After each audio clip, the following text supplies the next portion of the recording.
Hello everyone! Today we're talking about something that can make you feel dizzy or faint when you stand up. It's called POTS, and it might be more common than you think. What is POTS? POTS stands for Postural Orthostatic Tachycardia Syndrome.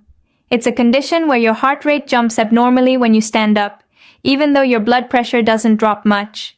This can leave you feeling lightheaded, weak, shaky, or even like you might pass out. What causes it? There are several possible causes, like nervous system dysfunction, dehydration, or even after a viral illness. How do you know it's POTS? Symptoms usually appear when standing and include fast heart rate, lightheadedness, fatigue, brain fog, nausea or palpitations. These symptoms improve when lying down. Can it be treated? Yes. Treatment often includes increasing fluids and salt under doctor's guidance, compression stockings, gentle exercise, medications in some cases.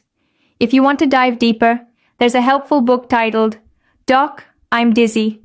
It explains symptoms and possible causes in simple, everyday language. You can find it on Amazon or visit neurologist.us for more information.